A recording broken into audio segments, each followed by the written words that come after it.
Hello दोस्तों, I hope आप सब अच्छे होंगे। साथियों, हम लोग उत्तर प्रदेश पीसीएस 2023 के लिए प्रैक्टिस सेट सॉल्व कर रहे थे और इसके अंतर्गत दृष्टि आईएएस द्वारा पब्लिश किए गए प्रैक्टिस सेट को सॉल्व कराया जा रहा है। और यह जो है टेस्ट नंबर आपका 7 है, जिसके अंतर्गत हम लोग एक वर्ष में जो भी एग्जाम के पॉइंट ऑफ व्यू से, यूपी पीसीएस के पॉइंट ऑफ व्यू से जो महत्वपूर्ण करेंट अफेयर हैं उनको सॉल्व करेंगे। और यह वीडियो जो है आप लोगों के लिए इम्पॉर्टेंट होने वाला है, क्योंकि इसमें ज़्यादातर वही करंट अफेयर इसमें वो किए गए हैं, शामिल किए गए हैं जो कि आपके एग्ज़ाम के पॉइंट ऑफ व्यू से महत्वपूर्ण हो। तो इस वीडियो में हम ऐसे करंट अफेयर को सॉल्व करेंगे। तो यदि आप लोग चैनल पर नए हैं तो सब्सक्राइब कर लीजिए और बेल आइकन को प्रेस कर लीजिए, जिससे वीडियो का नोटिफिकेशन प्रॉपरली आप लोगों तक पहुँचता रहे। और अगर वीडियो अच्छा लगे तो लाइक करना बिल्कुल भी ना भूलें। चैनल पर नए हैं तो सब्सक्राइब जरूर कर लें। चलिए इसी के साथ वीडियो की शुरुआत करते हैं, ज़्यादा समय ना लेते हुए। और देखिए, बाइलिंगुअल है, हिंदी और इंग्लिश दोनों में दिया गया है, तो जिसमें आप लोग कंफर्टेबल हैं उसमें प्रैक्टिस सेट को सॉल्व कर सकते हैं। चलिए पहला प्रश्न देखिए। उत्तर प्रदेश बजट 2023-24 के संदर्भ में निम्नलिखित में से कौन सा कथन सही है? उत्तर प्रदेश सरकार ने 6.90 लाख करोड़ रुपए का बजट पेश किया है और राज्य के सकल घरेलू उत्पाद में सांकेतिक वृद्धि दर 19% अनुमानित किया गया है। बताइए इसका सही आंसर क्या होगा? केवल एक और दो दोनों, केवल दो, या इनमें से कोई नहीं? इसका सही आंसर है ऑप्शन बी, दोनों विकल्प जो है वो सही है। 23-24 में यूपी सरकार द्वारा जो बजट पेश किया गया है, जो उत्तर प्रदेश के वित्त मंत्री सुरेश खन्ना द्वारा पेश किया गया है, इसमें कुल बजट जो है 6.90 लाख करोड़ रुपए है, जो आपके 22-23 के बजट 6.15 से काफ़ी मतलब वृद्धि को दर्शाता है। और 23-24 में राज्य के सकल घरेलू उत्पाद में सांकेतिक वृद्धि दर भी 19% अनुमानित किया गया है। तो दोनों विकल्प जो है वो आपके सही हैं। नेक्स्ट देखिए, निम्नलिखित में से कौन सा कथन भारत में हरित क्रांति के संबंध में सबसे सही नहीं है? इसे 1960 के दशक में भारत के खाद्यान्न संकट की प्रतिक्रिया के रूप में शुरू किया गया था। यह अधिक उपज वाले बीजों की किस्मों की शुरुआत पर केंद्रित है। इससे से कृषि उत्पादकता और उत्पादन में वृद्धि हुई। यह परंपरागत कृषि तकनीकों के उपयोग पर सर्वाधिक निर्भर था। बताइए इसका सही आंसर क्या होगा? इसमें पूछ रहा है कौन सा विकल्प जो है हरित क्रांति के संबंध में गलत है। तो इसका सही आंसर हो जाएगा ऑप्शन डी, जिसमें कह रहा है कि यह परंपरागत कृषि तकनीकों के उपयोग पर सबसे अधिक निर्भर था, या गलत है? अन्य तीनों विकल्प सही हैं। देखिए, पहला तो सही है कि 1960 के दशक में हरित क्रांति की जो शुरुआत की गई थी वो खाद्य संकट की प्रतिक्रिया, मतलब उसको समाप्त करने के लिए या दूर करने के लिए खाद्य संकट को इसे शुरू किया गया था। और इसमें नई तकनीक की उन्नत किस्म की जो बीजें थी उसका प्रयोग किया गया था। और इसमें कृषि उत्पादकता और उत्पादन में वृद्धि भी हुई थी। और इसमें नवीनतम आधुनिक तकनीकों का उपयोग किया गया था, न कि परंपरागत तकनीकों का। तो ऑप्शन डी जो है वो गलत है। नेक्स्ट देखिए, निम्नलिखित में से किस वर्ष औद्योगिक नीति को भारत का आर्थिक संविधान माना जाता है? 1948, 1956, 1977 या 1980? इसका जो सही आंसर वो हो जाएगा ऑप्शन बी, 1956। देखिए, औद्योगिक नीति 1956 सरकार द्वारा औद्योगिक नीति के माध्यम से अपनी पहली औद्योगिक नीति जो 1948 में आई थी, इसको संशोधित करके 1956 में इसकी घोषणा की गई थी। और इस औद्योगिक नीति को ही भारत का आर्थिक संविधान माना जाता है। तो ऑप्शन बी जो है वो सही है। नेक्स्ट देखिए, इसमें सूची फर्स्ट सूची सेकंड दिया गया है। आपको सूची फर्स्ट को सूची सेकंड से सुमेलित करना है। ये अर्थव्यवस्था की कुछ क्षेत्र हैं और गतिविधियां हैं। तो जो प्राथमिक क्षेत्र है, बताइए इसके अंतर्गत क्या आएगा? प्राथमिक क्षेत्र की अगर हम बात करें, प्राथमिक क्षेत्र के अंतर्गत आ जाएगा तेल का अन्वेषण, मतलब तेल की जो खोज है वो प्राथमिक क्षेत्र के अंतर्गत आएगी। द्वितीय क्षेत्र जो है यह आपका आ जाएगा विनिर्माण क्षेत्र। तृतीय क्षेत्र के अंतर्गत आएगा क्या? इसके अंतर्गत आपका संचार आ जाएगा। और चतुर्थ क्षेत्र के अंतर्गत अनुसंधान और विकास से संबंधित जो कार्य हैं वो चतुर्थ क्षेत्र के अंतर्गत आ जाएंगे। तो इसका जो सही आंसर है वो हो जाएगा ऑप्शन सी, 3, 4, 1, 2। केंद्रीय बजट 2023-24 के अनुसार आर्थिक वृद्धि का अनुमान लगाया गया है कितना? 10%, 9.2%, 8.6% या 7%? बताइए इसका सही आंसर क्या होगा? इसका सही आंसर साथियों ऑप्शन डी, 7%।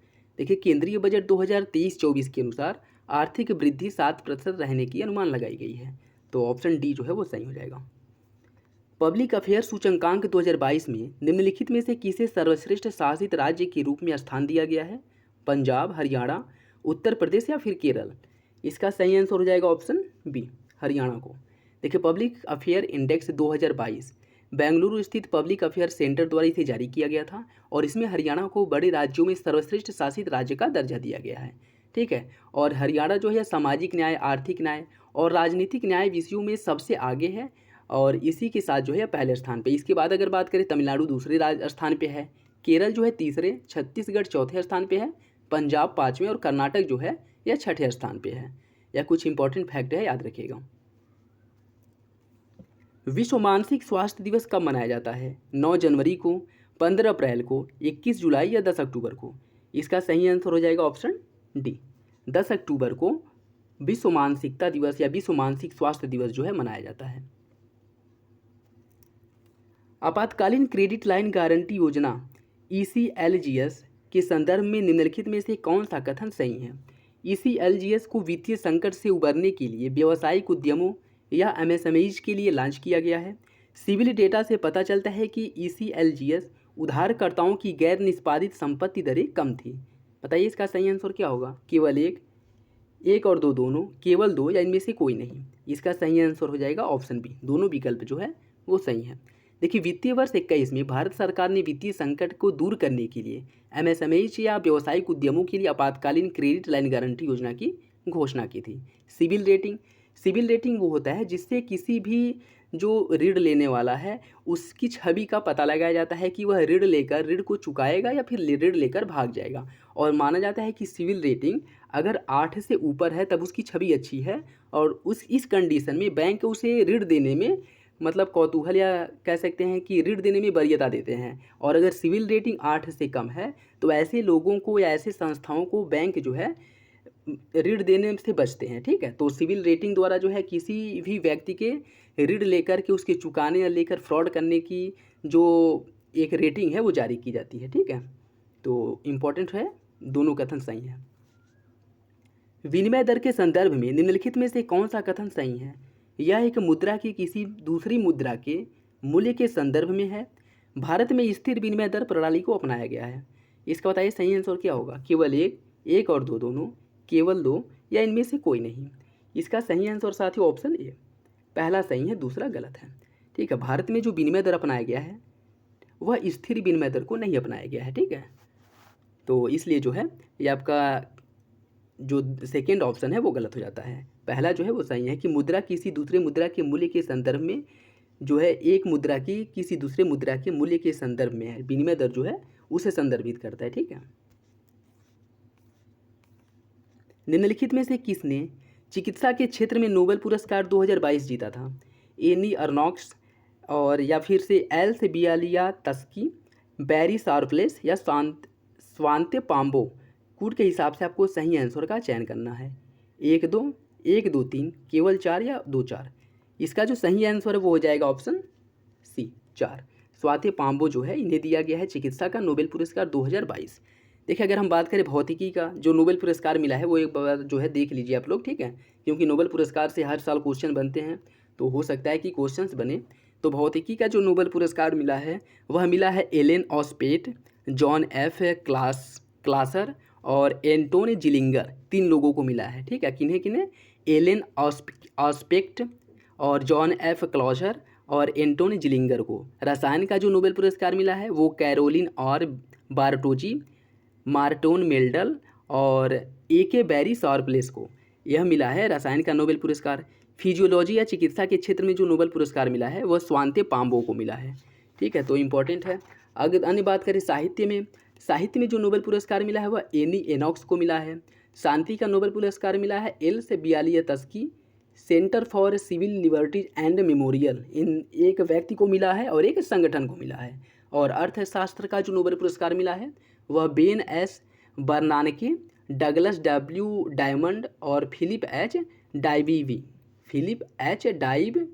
को जो है अर्थशास्त्र का नोबेल पुरस्कार मिला। ठीक है, तो किसे Ben S बर्नानके, Douglas W diamond और फिलिप एच डाइविंग को अर्थशास्त्र का नोबेल पुरस्कार दिया गया है। नेक्स्ट देखिए, भारत में न्यूनतम समर्थन मूल्य के संबंध में निम्नलिखित कथनों पर विचार कीजिए। इसे पहली बार 1977-78 में धान के लिए निर्धारित किया गया था। गन्ने का उचित और लाभकारी मूल्य FRP रंगराजन समिति की रिपोर्ट पर आधारित है। MSP 22 अनिवार्य फसलों के लिए प्रदान किया जाता है। MSP पर अंतिम निर्णय कृषि लागत और मूल्य आयोग CACP द्वारा लिया जाता है। कूट के हिसाब से आपको सही आंसर का चयन करना है। 1 और 2, 3 और 4, 2 और 3 या फिर 1 और 4? इसका जो सही आंसर बताइए क्या होगा? इसका सही आंसर साथियों ऑप्शन सी, 2 और 3 जो है वो सही है। देखिए, गन्ने का जो उचित और लाभकारी मूल्य होता है वह एफआरपी, वो रंगराजन समिति की रिपोर्ट पर आधारित है। और एमएसपी जो है वो 22 अनिवार्य फसलों के लिए प्रदान किया जाता है। यह दोनों विकल्प जो है वो सही हैं। अगर हम बात करें न्यूनतम समर्थन मूल्य या एमएसपी की, तो केंद्र सरकार द्वारा इसकी घोषणा की जाती है और यह कृषि लागत और मूल्य आयोग सीएसीपी की सिफारिश पर आधारित होता है। और एमएसपी पर जो अंतिम फैसला होता है वह कैबिनेट समिति द्वारा लिया, सीसीईए द्वारा जो है अंतिम फैसला एमएसपी पर लिया जाता है। कि सीएसीपी का बेसिकली कार्य ये है कि वह एमएसपी का सिफारिश करती है कि किस फसल के लिए कितनी एमएसपी देनी चाहिए, लेकिन इसका अंतिम निर्धारण जो करता है वह सीसीईए द्वारा किया जाता है। ठीक है। और अगर हम बात करें तो सबसे पहले एमएसपी जो है 1966-67 में गेहूं के लिए लागू किया गया था। और इसमें क्या कह रहा है कि पहली बार 1977-78 में लागू किया गया था। तो पहला और चौथा जो है वो गलत है, दूसरा तीसरा ऑप्शन सही है। और इसे एफआरपी जो है इसे रंगराजन समिति की रिपोर्ट के आधार पर जो है लागू किया गया था, यह भी सही है। निम्नलिखित में से कौन सही सुमेलित नहीं है? भारतीय औद्योगिक वित्त निगम नई दिल्ली में स्थित है, भारतीय औद्योगिक ऋण और निवेश निगम मुंबई में, भारतीय औद्योगिक विकास बैंक कोलकाता, भारतीय लघु उद्योग विकास बैंक लखनऊ। तो इसका सही आंसर क्या होगा? इसका सही आंसर है ऑप्शन सी, यह जो है सही सुमेलित नहीं है। देखिए भारतीय औद्योगिक वित्त निगम यह जो है इसकी स्थापना 1948 में की गई थी। ठीक है। और इसका मुख्यालय नई दिल्ली में है। स्थापना जो है इसकी हुई थी 1948 में और यह नई दिल्ली में स्थित है। भारतीय औद्योगिक ऋण और निवेश निगम की बात करें, इसकी स्थापना की गई थी 1955 में। ठीक, 1955 में इसकी स्थापना की गई थी और इसका मुख्यालय मुंबई में है।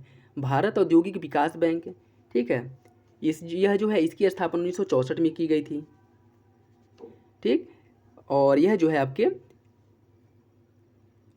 भारतीय औद्योगिक विकास बैंक, इसकी स्थापना 1964 में की गई थी और इसका मुख्यालय जो है मुंबई में है, न कि कोलकाता में। ठीक है, इसका याद रखिएगा, इसका मुख्यालय जो है मुंबई में है। और भारतीय लघु उद्योग विकास बैंक या जिसे सिडबी कहा जाता है, इसकी स्थापना की गई थी 1990 में। सिडबी की स्थापना जो है 1990 में हुई थी और इसका मुख्यालय है आपके लखनऊ में। ठीक है, तो एक बार देख लीजिए, भारतीय औद्योगिक वित्त निगम की स्थापना जो है 1948 में की गई थी, मुख्यालय नई दिल्ली। भारतीय औद्योगिक ऋण और निवेश निगम 1955 में स्थापना और इसका मुख्यालय महाराष्ट्र। आईडीबीआई या भारतीय औद्योगिक विकास बैंक, इसकी स्थापना 1964 में की गई थी और इसका मुख्यालय भी मुंबई महाराष्ट्र में है। भारतीय लघु उद्योग विकास बैंक अर्थात सिडबी, इसकी स्थापना 1990 में की गई थी और इसका मुख्यालय लखनऊ में है। वाशिंगटन समिति के सिद्धांतों के संदर्भ में निम्नलिखित में से कौन सा कथन सही है? सार्वजनिक व्यय को सब्सिडी से हटाकर के महत्वपूर्ण दीर्घकालिक विकास समर्थक क्षेत्रों में मोड़ना, मुक्त रूप से फ्लोटिंग मुद्रा विनिमय के माध्यम से प्रतिस्पर्धी विनिमय दरों को प्रोत्साहित करना। बताइए इसका सही आंसर क्या होगा? केवल एक और दो दोनों, न तो एक न तो दो, या फिर केवल दो।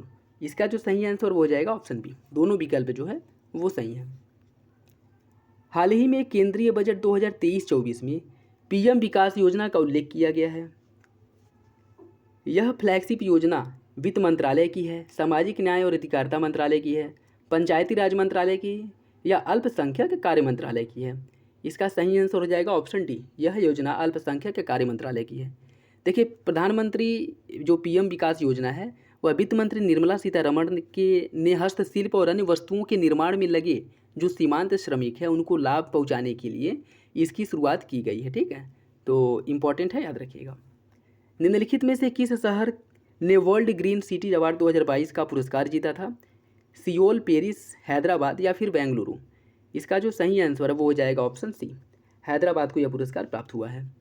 देखिए हैदराबाद तेलंगाना की राजधानी, इसने दक्षिण कोरिया के जेजू में आयोजित international association of horticulture producers world green city award 2022 में समग्र वर्ल्ड ग्रीन सिटी अवार्ड 2022 और living green for economic recovery in inclusive growth award जीता है। ठीक है, तो यह क्वेश्चन जो है इंपॉर्टेंट हो जाता है। इस क्षेत्र में अन्य जो पुरस्कार मिले हैं वो देख लीजिए। जैसे अगर हम बात करें जैव विविधता के लिए लिविंग ग्रीन रेवर डेसर बोगोटा पुरस्कार जो मिला है वो डीसी कोलंबिया को मिला है। Living green for climate change के क्षेत्र में जो पुरस्कार मिला है वो मैक्सिको को मिला है। स्वास्थ्य और कल्याण के लिए लिविंग ग्रीन का अवार्ड जो मिला है वह मिला है फोर्टालोजा ब्राज़ील को। जल के लिए लिविंग ग्रीन का जो पुरस्कार मिला है वह मॉन्ट्रियल कनाडा को मिला है। सामाजिक सामंजस्य के लिए लिविंग ग्रीन पुरस्कार जो मिला है वह पेरिस फ्रांस को मिला है, जबकि हैदराबाद को वर्ल्ड ग्रीन सिटी का पुरस्कार मिला है। ठीक है, तो अन्य पुरस्कार को भी याद रखिएगा। ठीक है, हो सकता है कि क्वेश्चन से जो है अगर बहुत टफ किया तो कोई और पूछ ले। नेक्स्ट देखिए, भारत में कितनी अधिसूचित हाथी अभ्यारण्य है? 32, 33, 34 या फिर 35। इसका सही आंसर हो जाएगा ऑप्शन बी, वर्तमान समय में 33 है। उत्तर प्रदेश को जल्द ही एक नया हाथी रिजर्व मिलेगा क्योंकि केंद्रीय वन, पर्यावरण और जलवायु परिवर्तन मंत्रालय ने तराई हाथी रिजर्व को मंजूरी दे दी है। ठीक है, जो दुधवा टाइगर रिजर्व और पीलीभीत टाइगर रिजर्व का एक हिस्सा था, जिसे अलग करके एक नया टाइगर रिजर्व बनाया गया और इसी के साथ जो है टोटल हाथी रिजर्वों की जो संख्या वो 33 हो जाएगी। तो इंपॉर्टेंट है, याद रखिएगा।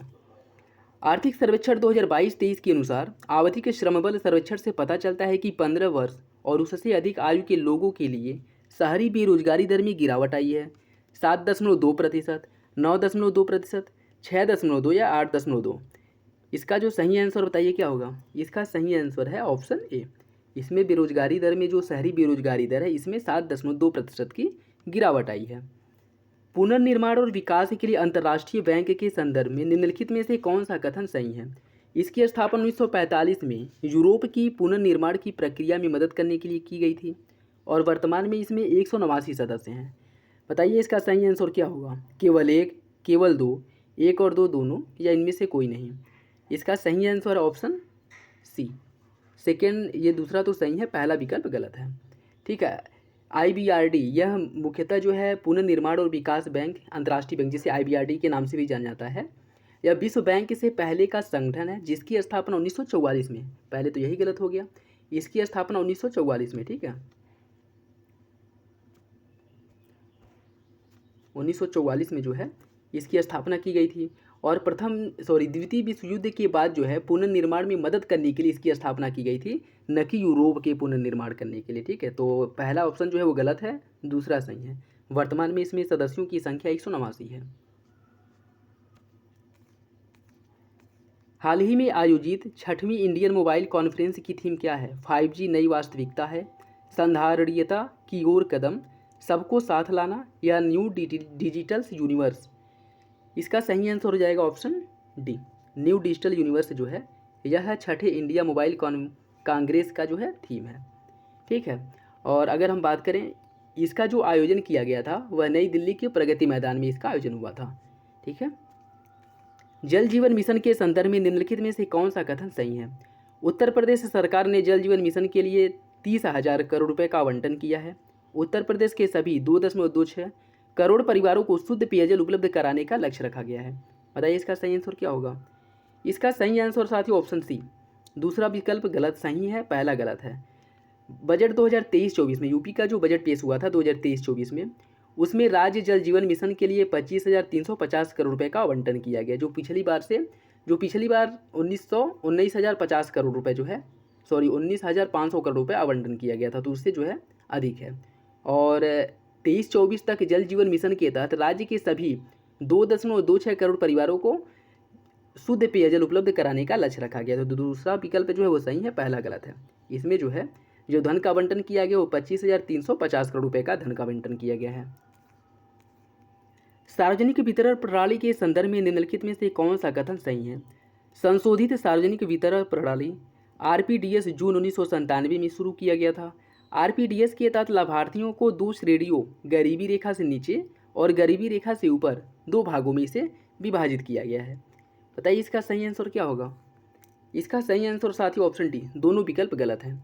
देखिए, सार्वजनिक वितरण प्रणाली या PDS की अगर हम बात करें तो यह उपभोक्ता मामले और खाद्य वितरण सार्वजनिक वितरण मंत्रालय के तहत स्थापित एक भारतीय खाद्य सुरक्षा प्रणाली है, जिसकी शुरुआत 1947 में की गई थी। 1947 में इसकी शुरुआत हुई थी। ठीक है, और यह संशोधित सार्वजनिक वितरण प्रणाली को जून 1992 में PDS को मजबूत करने और सुव्यवस्थित करने के साथ ही जो दूर दराज के इलाके हैं जहाँ पे जो है भोजन की उपलब्धता थोड़ी कम है, वहाँ तक जो है वंचित वर्ग जो हैं उनको भोजन उपलब्ध कराना, खाद्यान्न उपलब्ध कराने का लक्ष्य रखा गया था और 1997 में शुरू किया गया था, जिसने रियायती दरों पर खाद्यान्न के वितरण के लिए उचित मूल्य दुकानों की स्थापना की थी। और TPDS की बात करें तो इसके तहत लाभार्थियों को दो श्रेणियाँ विभाजित की गई थी, गरीबी रेखा से नीचे जो जिसे BPL परिवार कहा जाता है और गरीबी रेखा के ऊपर जिन्हें APL परिवार कहा जाता है। तो आपका जो पहला ऑप्शन है वो गलत हो जाएगा, सेकंड सही है। ठीक है, यह 1997 में ना होकर के 1992 में हुआ था। जो संशोधित PDS व्यवस्था है 1992 में शुरू की गई थी। नेक्स्ट देखिए, भारत में गरीबी का आकलन किया जाता है भारतीय मानक ब्यूरो द्वारा, राष्ट्रीय नमूना सर्वेक्षण कार्यालय द्वारा, केंद्रीय सांख्यिकी कार्यालय द्वारा या नीति आयोग द्वारा? इसका जो सर्वेक्षण किया जाता है वह नीति आयोग द्वारा किया जाता है, तो ऑप्शन डी जो है वो सही है। शुद्ध घरेलू उत्पाद के बराबर है सकल घरेलू उत्पाद माइनस रिडफ्लेशन। इसमें देख लें, माइनस जो है स्क्यूफ्लेशन है, ठीक है, और सकल घरेलू उत्पाद माइनस प्रति व्यक्ति आय, सकल घरेलू उत्पाद माइनस मूल्यह्रास, या फिर इसे राष्ट्रीय आय माइनस सकल घरेलू उत्पाद। बताइए इसका सही आंसर क्या होगा? इसका सही आंसर हो जाएगा ऑप्शन सी, सकल घरेलू उत्पाद माइनस मूल्यह्रास। शुद्ध घरेलू उत्पाद निकालने के लिए जो सकल घरेलू उत्पाद मतलब जीडीपी है, उसमें से मूल्यह्रास वाले हिस्से को माइनस करने के बाद शुद्ध घरेलू उत्पाद की हमें प्राप्ति होती है, ठीक है। केंद्रीय बजट 2023-24 में 7 प्राथमिकताओं सप्तऋषि का उल्लेख किया गया है। इनमें से किसका कौन जो है इसका हिस्सा नहीं है? महिला सशक्तिकरण, वित्तीय क्षेत्र, समावेशी विकास या हरित विकास? बताइए इसका सही आंसर क्या होगा? इसका सही आंसर साथियों ऑप्शन ए, इसमें महिला सशक्तिकरण को शामिल नहीं किया गया है। इसकी अगर हम बात करें तो इसमें देखिए एक है इंक्लूसिव डेवलपमेंट है, ठीक है, और उसके बाद इंफ्रास्ट्रक्चर एंड इन्वेस्टमेंट है, और तीसरे की अगर हम बात करें अनलीचिंग द पोटेंशियल है, ठीक है, ग्रीन ग्रोथ है, ठीक है, और फाइनेंशियल सेक्टर हो गया, यूथ पावर हो गया, ठीक है, रीचिंग द लास्ट माइन, ये सब जो है या 7 जो है इसके भाग हैं, जबकि महिला सशक्तिकरण जो है वह इसमें शामिल नहीं है, ठीक है। अगर हम बात करें तो देखिए जैसे समावेशी विकास हो गया, अंतिम बिंदु तक पहुंचना, बुनियादी ढांचा और निवेश, इसके साथ साथ क्षमता को उभारना, हरित विकास, युवा शक्ति, वित्तीय क्षेत्र, ये सभी जो है इसके 7 भाग हैं सप्तऋषि के, ठीक है। निम्नलिखित में से कौन सा संगठन स्टेडफास्ट नून अभ्यास आयोजित करता है? जाक्सा, इसरो, नाटो या रॉसकॉस्मॉस? इसका सही आंसर साथियों ऑप्शन सी, नाटो द्वारा जो है इसका आयोजन किया जाता है। देखिए स्टेडफास्ट नून अभ्यास नाटो का वार्षिक परमाणु अभ्यास है, जिसमें 14 देशों और विभिन्न प्रकार के 60 विमान शामिल होते हैं। और अगर हम इसकी बात करें तो नाटो की अगर हम बात करें तो इसकी स्थापना जो है 1949 में की गई थी, और वर्तमान में इसमें 30 सदस्य थे, एक सदस्य बढ़ करके अभी हाल ही में फिनलैंड ने नाटो की सदस्यता ग्रहण की है, जिसके साथ जो है अब टोटल नाटो की संख्या जो है बढ़ करके 31 हो गई है, ठीक है। इसका मुख्यालय ब्रिसेल्स बेल्जियम में है, तो इम्पॉर्टेंट है क्योंकि यूक्रेन रूस के युद्ध के समय यह बहुत चर्चा में था, ठीक है, तो हो सकता है कि इससे क्वेश्चन बन जाए। उत्तर प्रदेश इलेक्ट्रॉनिक वाहन विनिर्माण एवं गतिशीलता नीति 2022 के संदर्भ में निम्नलिखित में से कौन सा कथन सही है? Uttar Pradesh power corporation limited charging अधोसंरचना के निर्माण हेतु निवेश के समन्वय एवं सुविधा हेतु नोडल एजेंसी है। चार्जिंग स्टेशनों को 50% की दर से एकमुश्त पूंजीगत अनुदान प्रदान किया जाएगा, जो अधिकतम 50 लाख प्रति यूनिट के अधीन होगा। आपको बताना है कि सही आंसर क्या होगा। केवल एक और दो दोनों, केवल 2 या इनमें से कोई नहीं? इसका सही आंसर है ऑप्शन डी, दोनों विकल्प जो है वो गलत हैं। अगर उत्तर प्रदेश इलेक्ट्रॉनिक वाहन विनिर्माण नीति 2022 की बात करें, इसका उद्देश्य है उत्तर प्रदेश में अस्थायी और स्वस्थ गतिशीलता समाधानों और बुनियादी ढांचे को अपनाना और इसको बढ़ावा देना। चार्जिंग अधोसंरचना के निर्माण में समन्वय और निवेश की सुविधा हेतु इन्वेस्ट यूपी नोडल एजेंसी बनाया गया है। Infrastructure and industrial development commissioner की अध्यक्षता वाली अधिकृत समिति इन्वेस्ट यूपी की सिफारिश पर चार्जिंग इंफ्रास्ट्रक्चर के निर्माण के लिए यह जो है सभी स्वीकृति जो है और फिर से जो क्लियरेंस है वो दी जाएगी इन्हें, और निर्माताओं के साथ साथ उपभोक्ताओं के लिए 500 करोड़ रुपए का बजट आवंटित किया गया है। और इसके तहत जो है प्रति जिले में कम से कम 20 चार्जिंग स्टेशन और 5 स्वैपिंग स्टेशन स्थापित करने की बात की गई है, ठीक है। और चार्जिंग स्टेशन राज्य में 2000 चार्जिंग स्टेशनों के लिए 20% की दर से युवा प्रदाताओं के लिए पात्र निश्चित पूंजी निवेश पर एक पूंजीगत सब्सिडी होगी। टोटल मतलब कितना दिया जाएगा? 20% की सब्सिडी दी जाएगी, और प्रति यूनिट अधिकतम 10 लाख रुपए होगी। इसमें क्या कह रहा है? 50 लाख होगी, ठीक है, तो दूसरा गलत हो गया। और अगर हम बात करें स्वैपिंग स्टेशन को, राज्य में पहले 1000 स्वैप स्टेशन के लिए अधिकतम 5 लाख प्रति यूनिट तक 20% की दर से सेवा प्रदाताओं के लिए पात्र निश्चित पूंजी निवेश पर एक बार की पूंजी सब्सिडी प्रदान की जाएगी, ठीक है। तो दोनों विकल्प जो है गलत है, ठीक है। अगर पहले की अगर हम बात करें तो पहला भी गलत है, क्यों? क्योंकि चार्जिंग स्टेशन के निर्माण में समन्वय और निवेश की सुविधा के लिए इन्वेस्ट यूपी को नोडल एजेंसी बनाया गया है। और इसमें क्या कह रहा है कि कॉरपोरेशन लिमिटेड चार्जिंग अधोसंरचना के निर्माण हेतु निवेश के समन्वय और सुविधा हेतु नोडल एजेंसी बनाया गया है, ठीक है। तो दोनों विकल्प जो है वो आपके गलत हो जाते हैं। वित्तीय वर्ष 2023 में औसत जीएसटी संग्रह बढ़कर कितना हो गया है? 2.50 लाख करोड़ रुपए, 1.98 लाख करोड़ रुपए, 1.49 लाख करोड़ या 2.94 लाख करोड़। इसका सही आंसर हो जाएगा ऑप्शन सी, 1.49 लाख करोड़ रुपए हो गया है। अंतर्राष्ट्रीय वित्त निगम निम्नलिखित में से किस संगठन का एक हिस्सा है? अंतर्राष्ट्रीय मुद्रा कोष, विश्व बैंक, यूरोपियन निवेश बैंक या फिर से संघाई सहयोग बैंक। इसका सही आंसर साथियों ऑप्शन बी, विश्व बैंक का। अंतर्राष्ट्रीय वित्त निगम जो है या विश्व बैंक का एक संगठन है। विश्व बैंक के अगर हम बात करें, इसकी 5 जो है शाखाएं, या कह सकते हैं कि 5 जो है यूनिट्स है, जैसे पुनर्निर्माण और विकास के लिए अंतर्राष्ट्रीय बैंक हो गया, अंतर्राष्ट्रीय वित्त निगम, अंतर्राष्ट्रीय विकास संघ, निवेश विवादों के निपटारे के लिए अंतर्राष्ट्रीय केंद्र और बहुपक्षीय निवेश गारंटी एजेंसी। ये सभी जो है विश्व बैंक समूह के हिस्से हैं। ठीक है, नेक्स्ट देखिए, निम्नलिखित में से किसे 2022 यूएनएसडीजी एक्शन अवार्ड से सम्मानित किया गया है? करोल अरामबुला, सृष्टि बख्शी, तगे रीता ताखे या अनुराधा रॉय। बताइए इसका सही आंसर क्या है? इसका सही आंसर है ऑप्शन बी, सृष्टि बख्शी को जो है 2022 के यूएनएसडीजी एक्शन अवार्ड से सम्मानित किया गया है। हाल ही में उत्तर प्रदेश ने Delhi Ghaziabad Meerut corridor regional rapid transit system project के लिए बजट राशि आवंटित की है और इसके लिए कितने धन का आवंटन किया गया है? इसके लिए जो है 1306 करोड़ रुपए का आवंटन किया गया है। तो ऑप्शन डी जो है वो सही है। कथन और कारण दिया गया, आपको सही आंसर का चयन करना है। विश्व व्यापार संगठन के ग्रीन बॉक्स में कृषि सब्सिडी शामिल है जो व्यापार के लिए न्यूनतम या कोई विकृति नहीं करता है। इस श्रेणी के तहत सब्सिडी बिना सीमा की अनुमति दी जाती है। बताइए इसका सही आंसर क्या होगा? इसका जो सही आंसर साथियों वो हो जाएगा ऑप्शन ए। दोनों विकल्प सही हैं और आर ए की सही व्याख्या करता है। देखिए, इससे रिलेटेड कुछ सब्सिडियां हैं। यह कृषि जो है कृषि से कृषि से रिलेटेड कुछ सब्सिडियां हैं जिनको देख लीजिए। देखिए, विश्व व्यापार संगठन की सब्सिडी में कृषि सब्सिडी की पहचान बॉक्सों द्वारा की जाती है, जिसमें एम्बर बॉक्स सब्सिडी है जो सभी घरेलू समर्थन उपायों को उत्पादन और व्यापार को विकृत करने के लिए माना जाता है और यह कुछ अपवादों के साथ एम्बर बॉक्स में आते हैं। तो एम्बर बॉक्स सब्सिडी हो गया और ब्लू बॉक्स हो गया, ग्रीन बॉक्स, ये सभी सब्सिडियाँ जो है आपके कृषि क्षेत्र सेक्टर से हैं। ठीक है, WTO के जो कृषि क्षेत्र हैं उससे रिलेटेड हैं। ब्लू बॉक्स जो है यह शर्तों के साथ एम्बर बॉक्स है और अर्थात विकृति को कम करने के लिए डिजाइन की गई है।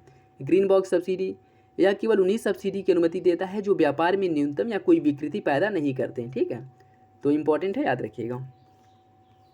वेसल समझौता निम्नलिखित में से किस क्षेत्र से संबंधित है? सेवा क्षेत्र, बैंकिंग क्षेत्र, उद्योग एवं व्यापार या विज्ञान एवं प्रौद्योगिकी। इसका सही आंसर हो जाएगा ऑप्शन बी, बैंकिंग क्षेत्र से। निम्नलिखित में से किस देश ने सबसे पहले सकल राष्ट्रीय खुशहाली सूचकांक विकसित किया था? भारत, श्रीलंका, नेपाल या भूटान। इसका सही आंसर है ऑप्शन डी, भूटान द्वारा जो है सर्वप्रथम खुशहाली सूचकांक विकसित किया गया था।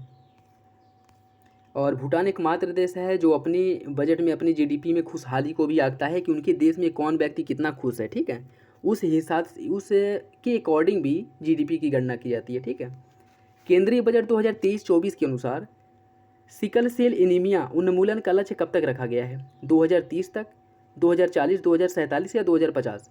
इसका सही आंसर है ऑप्शन सी, 2047 तक सिकल सेल एनीमिया को समाप्त करने का लक्ष्य रखा गया है। किस शहर में भारत के पहले माइग्रेशन मॉनिटरिंग सिस्टम का उद्घाटन किया गया है? इसका जो सही आंसर वो हो जाएगा ऑप्शन सी, मुंबई में जो है भारत के पहले माइग्रेशन मॉनिटरिंग सिस्टम का उद्घाटन किया गया है। उत्तर प्रदेश सरकार ने एक बागवानी मॉडल ग्राम विकसित करने का निर्णय लिया है। जिला स्तर पर किया जाएगा या राज्य स्तर पर, विकास खंड पर या पंचायत स्तर पर? इसका सही आंसर ऑप्शन सी, विकास खंड स्तर पर जो है एक बागवानी मॉडल ग्राम का विकास किया जाएगा। प्रत्यक्ष विदेशी निवेश FDI के संबंध में निम्नलिखित में से कौन सा कथन सही है? वित्तीय वर्ष 2015 से वित्तीय वर्ष 2022 के दौरान भारत का जो सकल FDI है वो 2.6% बढ़ा है। वित्तीय वर्ष 2022 में 200 बिलियन अमेरिकी डॉलर का अब तक का सर्वाधिक वार्षिक सकल FDI प्रवाह दर्ज किया गया है। बताइए इसका सही आंसर क्या होगा? इसका सही आंसर है ऑप्शन ए, पहला सही है, दूसरा गलत है।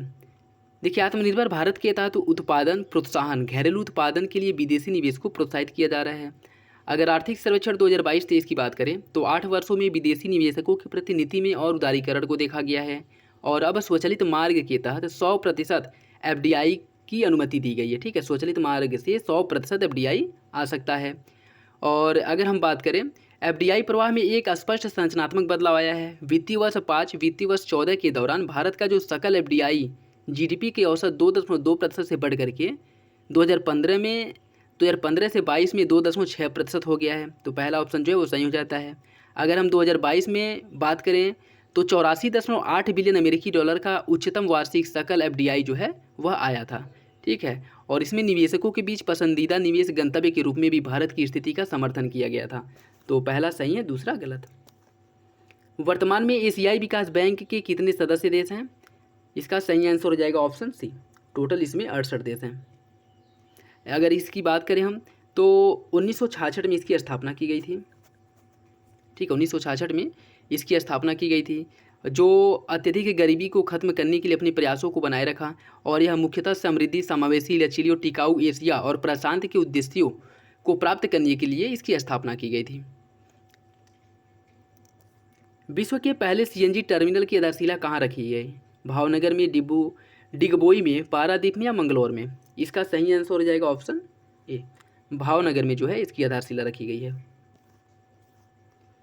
नेक्स्ट देखिए, सूची फर्स्ट को सूची सेकेंड से आपको सुमिलित करना है। ठीक है, इसमें योजना और बजट के माध्यम से धन का आवंटन, तो किसमें जो है किस लिए कितना धन का आवंटन किया गया है वो आपको बताना है।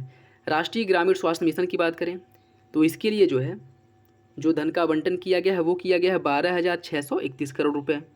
आयुष्मान भारत योजना के लिए इसके लिए धन का आवंटन किया गया है आपका 400 करोड़ रुपये। ठीक है, सामूहिक विवाह योजना के लिए 600 करोड़ रुपये का आवंटन किया गया है और मुख्यमंत्री कन्या सुमंगला योजना के लिए 1050 करोड़ रुपये का आवंटन किया गया है। तो इसका जो सही आंसर वो हो जाएगा ऑप्शन बी, 2, 4, 1, 3। भारत में औद्योगिक नीतियों के संदर्भ में निम्नलिखित में से कौन सा कथन सही है?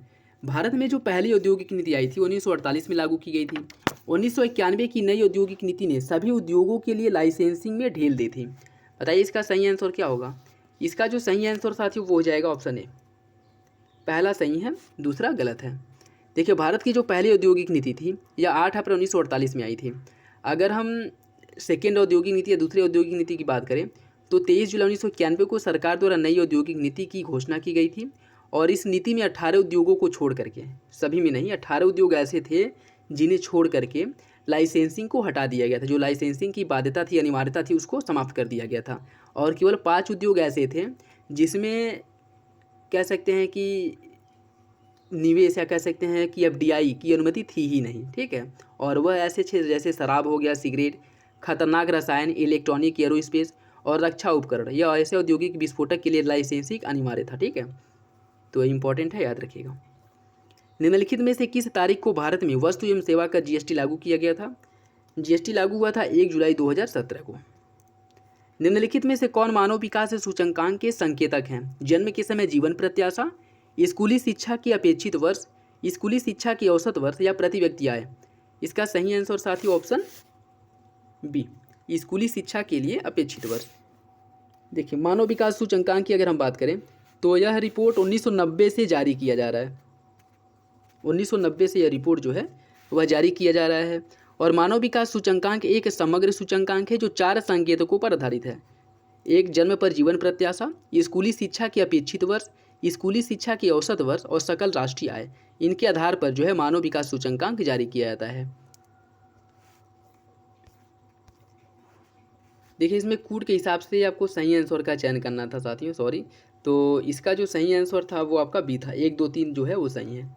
इनके आधार पर जो है इस सूचकांक का निर्धारण किया जाता है। जन्म के समय जीवन प्रत्याशा, स्कूली शिक्षा की अपेक्षित वर्ष और स्कूली शिक्षा के औसत वर्ष, यह 3 है। लेकिन यह चौथा प्रति व्यक्ति आय जो है इसकी अकॉर्डिंग जो है या कह सकते हैं कि इसका मापन जो है नहीं किया जाता है। ठीक है, सूचकांक में संकेतक के रूप में इसका प्रयोग नहीं किया जाता है। ठीक है, इसमें जो मूलतः जो है 4 संकेतक है, जन्म पर जीवन प्रत्याशा, स्कूली शिक्षा की अपेक्षित वर्ष, स्कूली शिक्षा की औसत वर्ष और सकल राष्ट्रीय आय। ठीक है,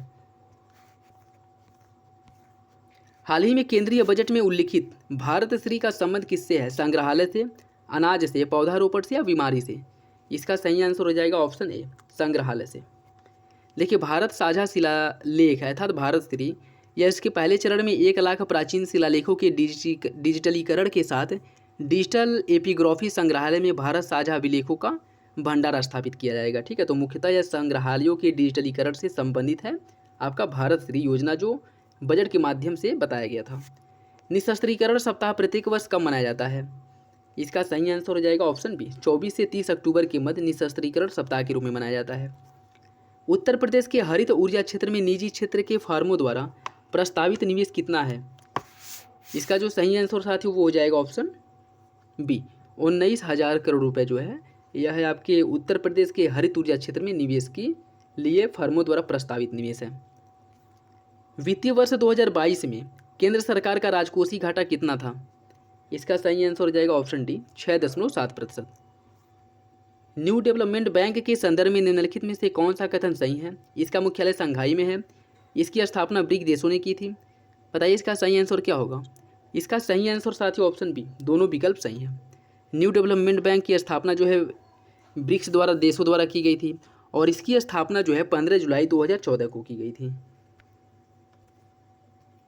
नेक्स्ट, हाल ही में समाचारों में रहे लुहांस और दोनेत्स्क यूक्रेन के किस भाग में स्थित हैं? उत्तर पश्चिम में, पूर्व में, दक्षिण पूर्व में या पश्चिम में? इसका सही आंसर हो जाएगा ऑप्शन बी, पूर्व में स्थित है। उत्तर प्रदेश बजट 2023-24 के अनुसार राज्य औषधि अनुसंधान एवं विकास संस्थान की स्थापना हेतु कितनी राशि का आवंटन किया गया है? 25 करोड़, 15 करोड़, 20 या 30? इसका सही आंसर साथियों ऑप्शन सी, इसके लिए टोटल जो है 20 करोड़ रुपए का आवंटन किया गया है। अमृत योजना किस वर्ष शुरू की गई थी? अमृत योजना की जो शुरुआत है वह 2015 में की गई थी। देखिए, कायाकल्प और शहरी परिवर्तन के लिए अटल मिशन अर्थात अमृत को 25 जून 2015 को देश भर के चुनिंदा 500 शहरों और कस्बों में लॉन्च किया गया था। तो पूरे भारत के जो है वो 500 शहरों या कस्बों में लॉन्च किया गया था। ठीक है, और 2015 में इसे लॉन्च किया गया था। एंजल टैक्स के संदर्भ में निम्नलिखित में से कौन सा कथन सही है?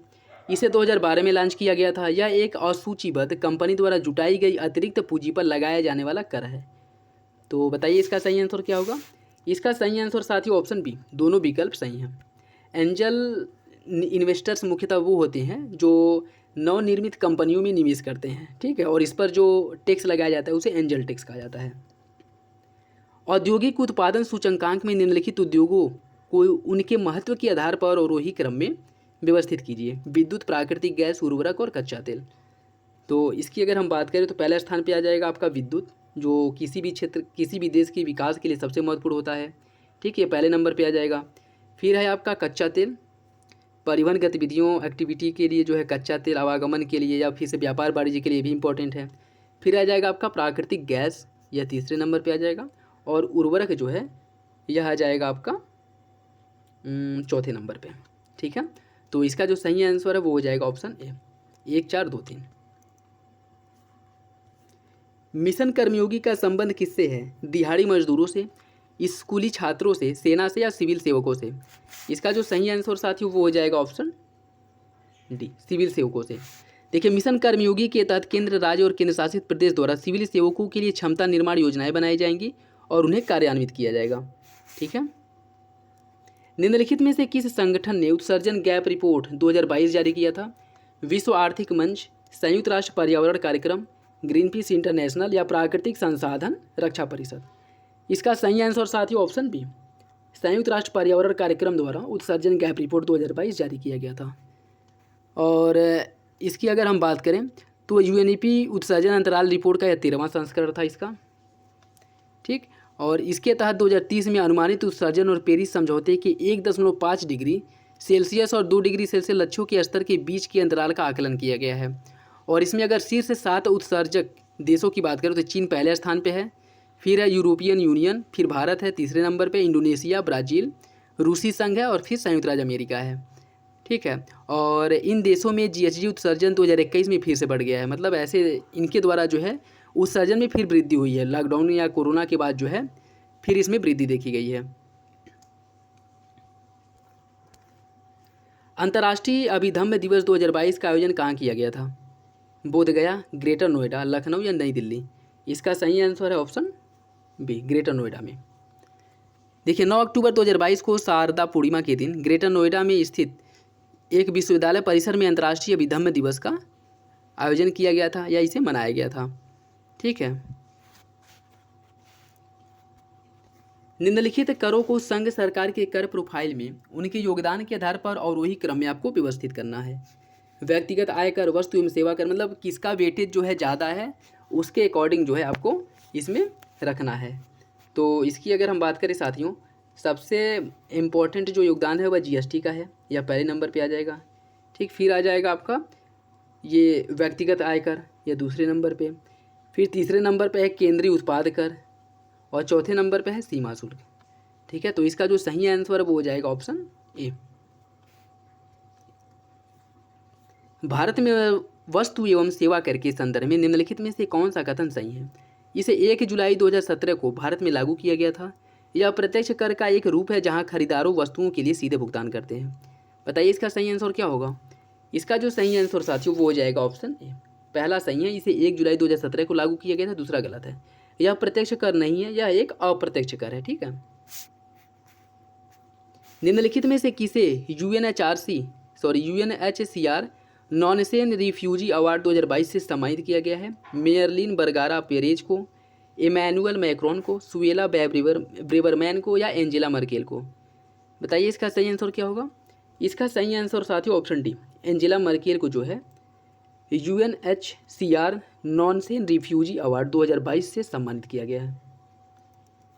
उत्तर प्रदेश ने सड़कों के रखरखाव के लिए 3,000 करोड़ रुपए राशि का प्रस्तावित किया है, और यह पैसा जो है कहाँ से दिया गया? राज्य की संचित निधि से, राज्य की अवसंरचना निधि से, राज्य सड़क निधि से, या राज्य विकास निधि से?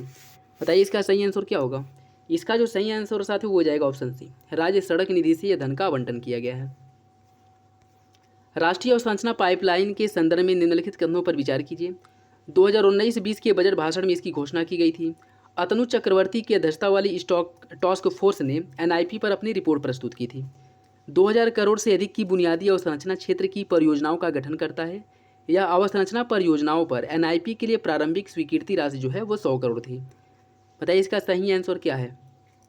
कोड के हिसाब से आपको सही आंसर का चयन करना है, 1 और 2, 3 और 4, 2, 3 या 1, 4। इसका सही आंसर हो जाएगा साथियों ऑप्शन ए, 1, 2 सही है, पहला दूसरा सही है, जबकि अन्य दोनों विकल्प गलत हैं। देखिए एनआईपी की अगर हम बात करें,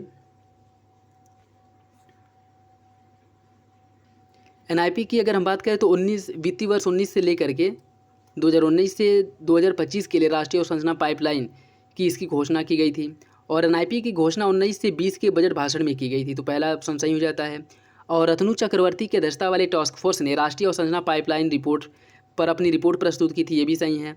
और राष्ट्रीय अवसंरचना पाइपलाइन परियोजना 100 करोड़ रुपये से अधिक की बुनियादी अवसंरचना क्षेत्र की परियोजनाओं का गठन करती है। तो तीसरा जो है वो गलत है, जिसमें 200 नहीं है, 100 करोड़ है। ठीक है।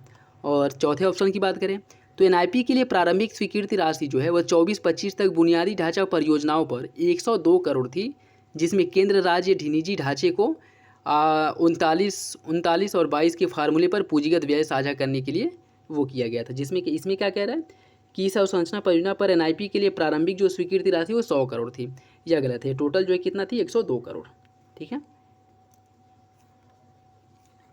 निम्नलिखित युग्म में से कौन सही सुमेलित है? बुक्सा उत्तराखंड, खरवार छत्तीसगढ़, मारिया राजस्थान, या गरसिया मध्य प्रदेश? इसका जो सही आंसर वो हो जाएगा ऑप्शन बी, खरवार छत्तीसगढ़। देखिए बुक्सा जनजाति की अगर हम बात करें तो यह उत्तराखंड के नैनीताल, उत्तराखंड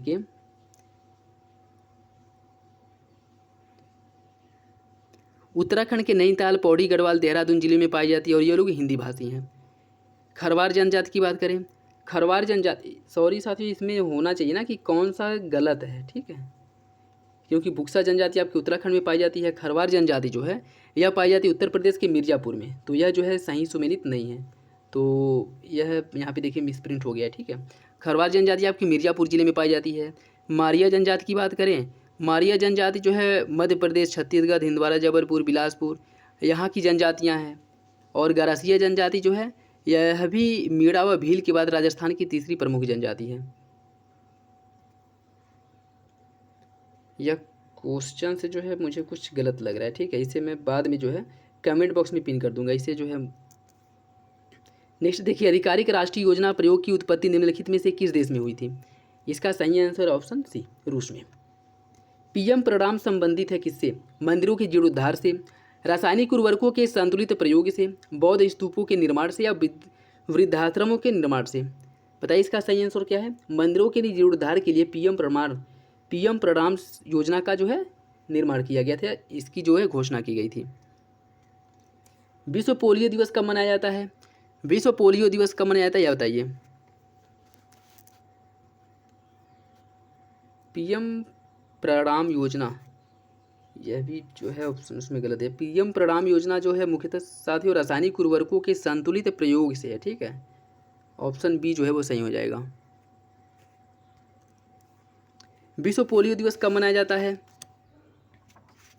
यहाँ पे मतलब इसमें कुछ मिसप्रिंट हो गया है, ठीक है, तो उसे मतलब ऑप्शन जो है इसमें गलत प्रिंट हुए हैं, ठीक है।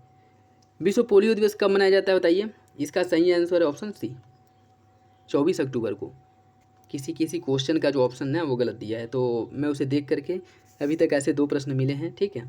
नेक्स्ट देखिए, उत्तर प्रदेश के निम्नलिखित शहरों में से किसमें बायो सीएनजी विनिर्माण संयंत्र स्थापित किया जाएगा? लखनऊ, जौनपुर, वाराणसी या प्रयागराज? इसका सही आंसर है ऑप्शन ए, लखनऊ में। देखिए, इंदौर शहर की तर्ज पर उत्तर प्रदेश सरकार द्वारा राज्य के 3 शहरों में लखनऊ में, गाजियाबाद और प्रयागराज में कच्चे सीएनजी विनिर्माण संयंत्र लगाने की बात की गई है। तो इसमें आपको कूट के हिसाब से जो है सही आंसर का चयन करना है, ठीक है। तो 1 और 4 सही हो जाएगा, वाराणसी और लखनऊ। वाराणसी और लखनऊ में स्थापित किया, मतलब टोटल जो है लखनऊ हो गया, गाजियाबाद हो गया, वाराणसी हो गया, प्रयागराज हो गया, यहाँ पे जो है इसकी स्थापना की जाएगी। तो लखनऊ और प्रयागराज में इसकी स्थापना की जाएगी। इसके बाद जो है गाजियाबाद है, यहाँ पे जो है सीएनजी प्लांट जो है बनाया जाएगा। दिसंबर 2022 में 10 वर्षीय सरकारी बॉन्ड पर मासिक जो औसत प्रतिफल है वह कितना था? इसका सही आंसर है ऑप्शन सी, 7.3%। घाटे का वित्त पोषण शब्द संदर्भित करता है किसे? इसका सही आंसर है ऑप्शन सी, घाटे के वित्त पोषण हेतु धन जुटाने को घाटे का वित्त पोषण कहा जाता है। किस दिन सुगम्य भारत अभियान शुरू किया गया था? सुगम्य भारत अभियान की शुरुआत हुई थी 3 दिसंबर 2015 को। उत्तर प्रदेश बजट 2023-24 के संदर्भ में निम्नलिखित में से कौन सा कथन सही है? ग्रामीण क्षेत्रों में एग्रीटेक स्टार्टअप के लिए कुल 20 करोड़ रुपए का बजट प्रस्ताव किया गया है। राज्य सरकार ने गौ संरक्षण केंद्रों की स्थापना के लिए 120 करोड़ रुपए का प्रस्ताव रखा है। तो बताइए इसका सही आंसर क्या होगा? इसका सही आंसर है ऑप्शन बी, दोनों विकल्प सही हैं। निर्माण परिचालन हस्तांतरण बीओटी के संदर्भ में निम्नलिखित में से कौन सा कथन सही है? रियायत अवधि समाप्त होने के बाद सरकार स्वामित्व को किसी अन्य कंपनी को हस्तांतरित करती है। सरकार सुविधा का संचालन, रखरखाव एवं प्रबंधन करती है। टोल या शुल्क के माध्यम से एकत्र किए गए राजस्व का उपयोग सामाजिक कल्याण परियोजनाओं के लिए किया जाता है। एक निजी कंपनी सार्वजनिक बुनियादी ढांचा परियोजना में निवेश करने हेतु सरकार के साथ सहमत रहती है। बताइए इसका सही आंसर क्या होगा? इसका जो सही आंसर साथियों वो हो जाएगा ऑप्शन डी, एक निजी कंपनी सार्वजनिक बुनियादी ढांचे परियोजना में निवेश करने हेतु सरकार के साथ सहमति व्यक्त करती है। निम्नलिखित में से कौन समानुपाती न्याय से संबंधित है? सामाजिक न्याय, आर्थिक न्याय, सामाजिक और आर्थिक न्याय, सामाजिक आर्थिक और राजनीतिक न्याय? इसका सही आंसर हो जाएगा ऑप्शन सी, सामाजिक और आर्थिक न्याय जो है वो समानुपाती न्याय से संबंधित है। नेक्स्ट देखिए, बॉम्बे प्लान कब तैयार किया गया था? 1938, 1940, 1944 या 1928? इसका जो सही आंसर साथियों वो हो जाएगा ऑप्शन सी, 1944 में जो है बॉम्बे प्लान तैयार किया गया था। और इसे जो है 8 प्रमुख भारतीय उद्योगपतियों द्वारा आर्थिक विकास के मूल उद्देश्यों के साथ काफ़ी हद तक सरकारी हस्तक्षेप और विनिमयों के तहत जो है इसके तैयार किया गया था। और योजना का जो शीर्षक था वह भारत के आर्थिक विकास के लिए एक योजना, यह जो है इसका शीर्षक था। और इसका जो प्लान तैयार किया गया था 1944 में। केंद्रीय बजट 2023-24 के अनुसार गोबर योजना के अंतर्गत कितने वेस्ट टू वेल्थ प्लांट स्थापित किए जाएंगे? इसका जो सही आंसर वो हो जाएगा ऑप्शन सी, 500। स्वीडन के वर्तमान प्रधानमंत्री कौन हैं? Ulf Kristersson, Giorgia Meloni, Rishi Sunak या कैटरीन जैक्सडॉटिर? इसका सही आंसर साथियों बताइए क्या होगा? ए, बी, सी या फिर डी? इसका सही आंसर हो जाएगा ऑप्शन ए, उल्फ क्रिस्टर्सन। देखिए, उल्फ क्रिस्टर्सन जो है स्वीडन के प्रधानमंत्री है, जॉर्जिया मेलोनी इटली के, ऋषि सुनक यूके के और कैटरीन जैकब डॉटिर जो है या आइसलैंड की, इनका नाम भी तो वैसे होता है साला। नेक्स्ट देखिए, स्वच्छ सर्वेक्षण पुरस्कार 2022 के संबंध में निम्नलिखित कथनों पर विचार कीजिए। नवी मुंबई को 1 लाख से अधिक आबादी वाला दूसरा सबसे स्वच्छ शहर घोषित किया गया है। उत्तर प्रदेश के बिजनौर को 1 लाख से अधिक आबादी वाले शहरों में सर्वश्रेष्ठ गंगा शहर का पुरस्कार मिला है। मध्य प्रदेश 100 से अधिक शहरी स्थानीय निकायों को वाले राज्य में सबसे अच्छा राज्य के रूप में उभरा है। कर्नाटक के शिवमोगा को फास्ट मूव सिटी अवार्ड से सम्मानित किया गया है। बताइए इसका सही आंसर क्या होगा।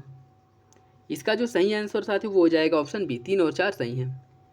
3 और 4 मतलब देखिए, मध्य प्रदेश 100 शहरों में सबसे अधिक वो है, और कर्नाटक के शिवमोगा को फास्ट मूवर सिटी अवार्ड से सम्मानित किया गया है। ठीक है, देखिए इंदौर को लगातार छठे वर्ष जो है 1 लाख से अधिक आबादी की श्रेणी में सबसे स्वच्छ शहर घोषित किया गया है। ठीक, और दूसरी बार सबसे स्वच्छ शहर घोषित किया गया किसे, सूरत को। ठीक है, और नवी मुंबई तीसरे स्थान पर है। और अगर हम बात करें उत्तराखंड के हरिद्वार को 1 लाख से अधिक आबादी वाले शहरों में सर्वश्रेष्ठ गंगा कस्बा का पुरस्कार मिला है। और कर्नाटक के शिवमोगा को फास्ट मूवर सिटी अवार्ड से सम्मानित किया गया है। और मध्य प्रदेश 100 से अधिक शहरी स्थानीय निकायों वाले राज्य में सबसे स्वच्छ राज्य के रूप में उभर करके सामने आया है। और इस मामले में छत्तीसगढ़ दूसरे स्थान पर है, महाराष्ट्र तीसरे स्थान पर है। गैर बैंकिंग वित्तीय कंपनी के संदर्भ में निम्नलिखित में से कौन सा कथन सही है। भारतीय वित्तीय प्रणाली में एनबीएफसी का महत्व जीडीपी के अनुपात के रूप में एनबीएफसी के ऋण की लागत वृद्धि में परिलक्षित होता है। जून 2021 से सितंबर 2022 तक एनबीएफसी का सकल गैर निष्पादित परिसंपत्ति अनुपात लगातार बढ़ा है। तो बताइए इसका सही आंसर क्या होगा। इसका सही आंसर है ऑप्शन ए, पहला सही है, दूसरा गलत है। इसमें क्या कह रहा है कि जून 2021 से सितंबर 2022 तक एनबीएफसी का सकल गैर निष्पादन परिसंपत्ति जो है ये अनुपात लगातार बढ़ा है, यह गलत है। मिशन मोड हस्तक्षेप का उद्देश्य किससे निपटने से है। संक्रामक रोग बीमारियों से, गैर संक्रामक बीमारी, बाल स्वास्थ्य या उपयुक्त सभी। इसका सही आंसर हो जाएगा ऑप्शन डी, उपयुक्त सभी से। जनसांख्यिकी लाभांश के संदर्भ में निम्नलिखित में से कौन सा कथन सही है। यह किसी देश की जनसंख्या की आयु संरचना में परिवर्तन होने से उस देश में होने वाले आर्थिक विकास को संदर्भित करता है। भारत 2010 के आसपास ही जनसांख्यिकी लाभांश के चरण में प्रवेश कर चुका था। तो बताइए इसका सही आंसर क्या होगा। इसका सही आंसर है ऑप्शन बी, दोनों विकल्प सही हैं। विश्वकर्मा श्रम सम्मान योजना के तहत पारंपरिक कारीगरों को निःशुल्क प्रशिक्षण दिया जाता है कितने दिनों का। 7 दिन, 6 दिन, 10 दिन, 8 दिन या 12 दिन। इसका सही आंसर साथियों ऑप्शन ए, 6 दिनों का जो है निःशुल्क प्रशिक्षण दिया जाता है। साथियों मुख्यतः ये करंट अफेयर है, तो इसे एक ही वीडियो में जो है हम पूरे जो 150 करंट अफेयर उनको कवर करेंगे। ठीक है, तो आप लोग जो है बस मेरे साथ बने रहिए।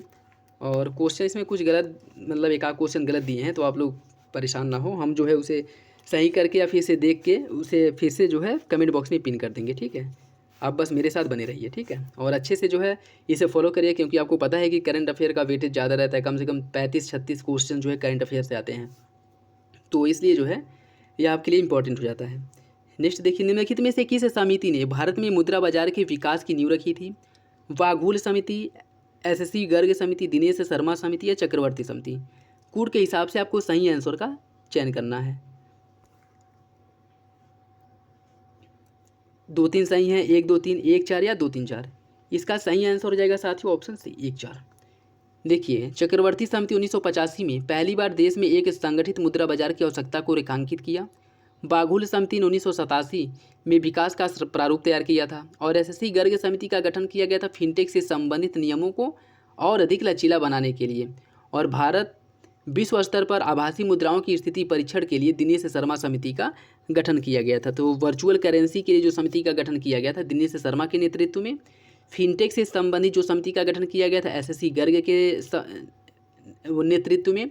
और विकास के प्रारूप तैयार करने के लिए जो समिति गठित की गई थी बाघुल के नेतृत्व में, जो 1987 में की गई थी। और मुद्रा बाजार या संगठित मुद्रा बाजार से संबंधित थी चक्रवर्ती समिति, जिसका गठन 1985 में किया गया था। नेक्स्ट देखिए, सूची फर्स्ट को सूची सेकेंड से सुमिलित करना है। यह आपको बताना है कौन जो है किससे संबंधित है। मथुरा में यह केंद्र दिया गया और उद्योग दिया गया है। मथुरा जो है किसके लिए फेमस है। अगर मथुरा की हम बात करें तो यह मुख्यतः मूर्तियों के लिए फेमस है।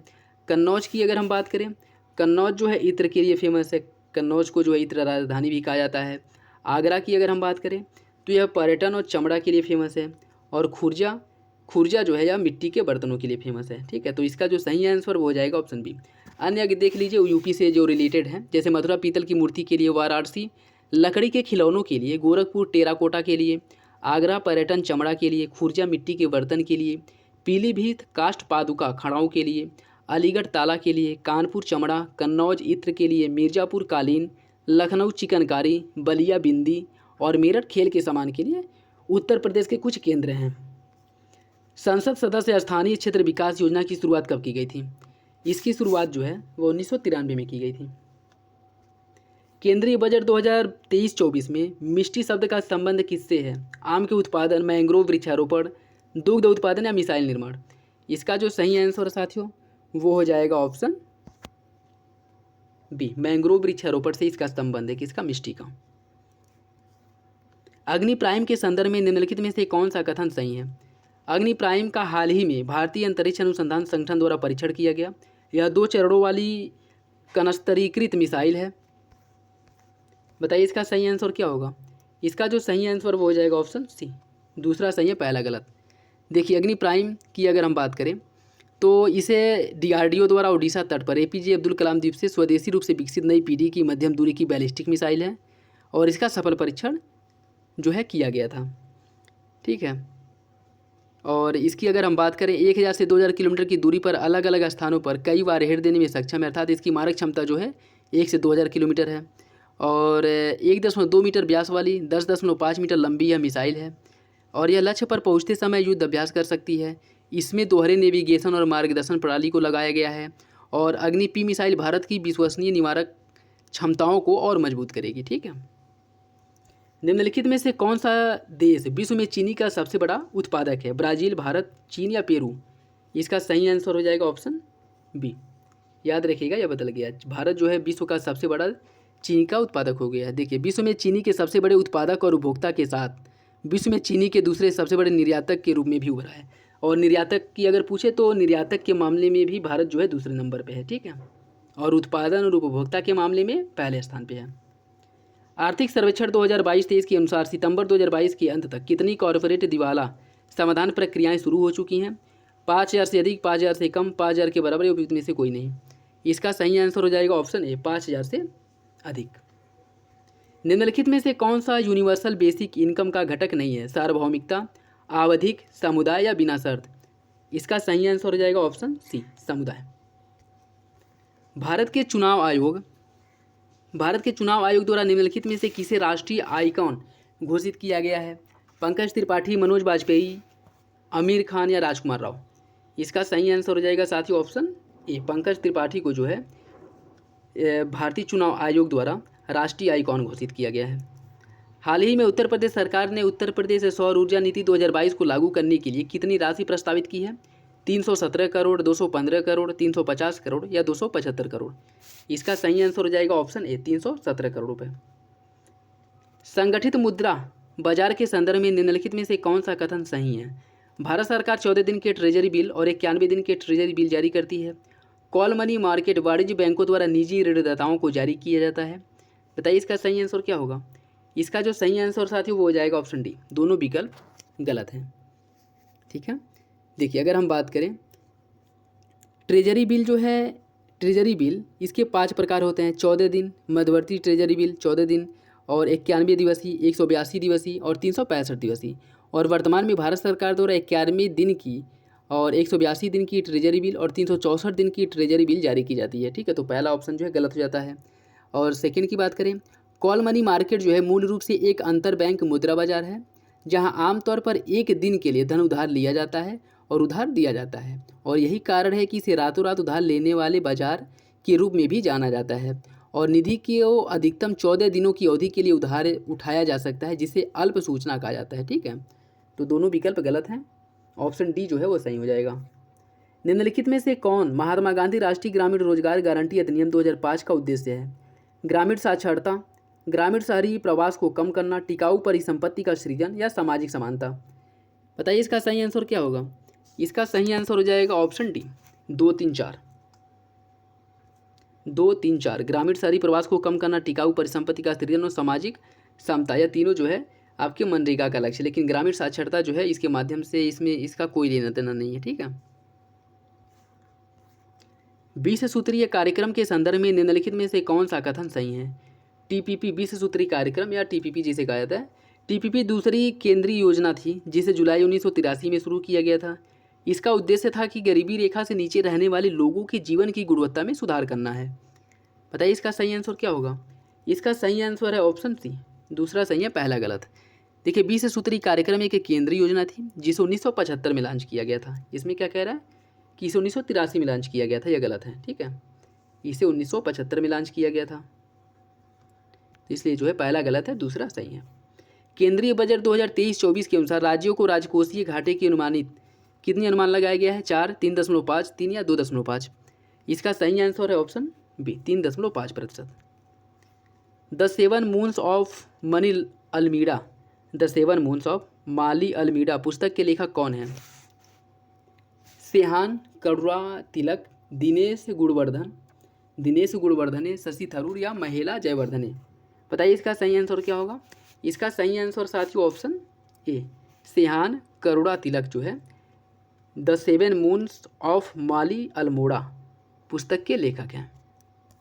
Poverty and Shared Prosperity 2022 Correcting Course शीर्षक वाली रिपोर्ट जारी की गई है, किसके द्वारा जारी की गई है?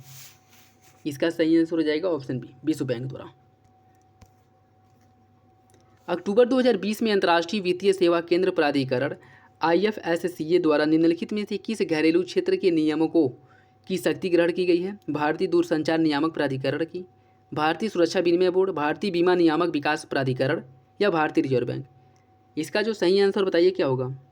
1, 2, 2, 3, 4, 3, 4 या 2, 3, 4।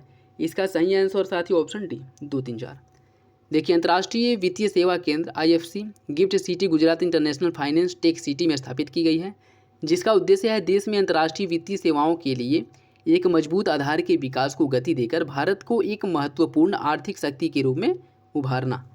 ठीक है, और 1 अक्टूबर 2022 को IFCA ने 4 घरेलू क्षेत्र के नियामकों, जिसमें भारतीय रिजर्व बैंक है, भारतीय सुरक्षा विनिमय बोर्ड है अर्थात RBI है, सेबी है, इरडा है और PFRDI है, इन सभी का नियामक जो है यह ग्रहण किया है, इनकी शक्तियों को ग्रहण किया है। तो ऑप्शन डी जो है वो सही हो जाएगा।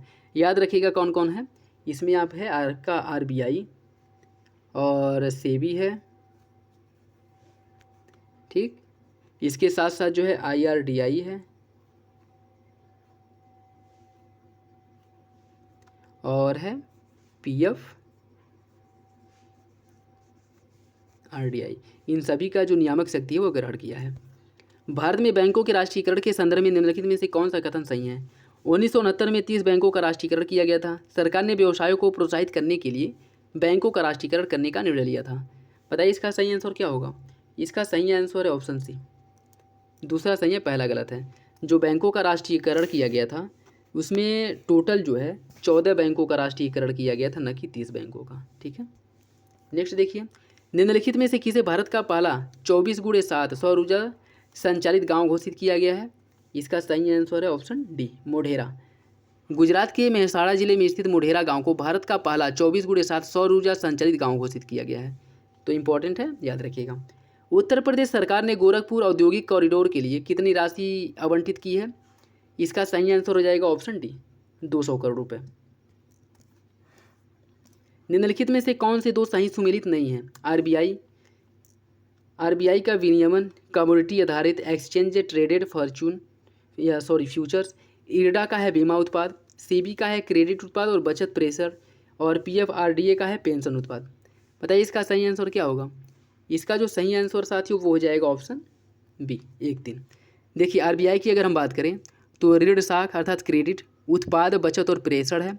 IRDA की बात करें तो बीमा उत्पाद, सेबी की बात करें तो कमोडिटी आधारित एक्सचेंज ट्रेडेड फ्यूचर्स है, और PFRDA की बात करें तो पेंशन उत्पाद। ठीक है, तो ऑप्शन बी जो है वो सही हो जाएगा। किसी देश की आर्थिक समृद्धि का उपयुक्त मापदंड क्या होता है? प्रति व्यक्ति आय, सकल राष्ट्रीय उत्पाद, शुद्ध राष्ट्रीय उत्पाद या उपयुक्त में से कोई नहीं। इसका सही आंसर हो जाएगा ऑप्शन ए, प्रति व्यक्ति आय जो है किसी भी देश की आर्थिक समृद्धि का उपयुक्त मापदंड होता है। निम्नलिखित में से कौन सी पंचवर्षीय योजना हेराल्ड डोमर मॉडल पर आधारित थी?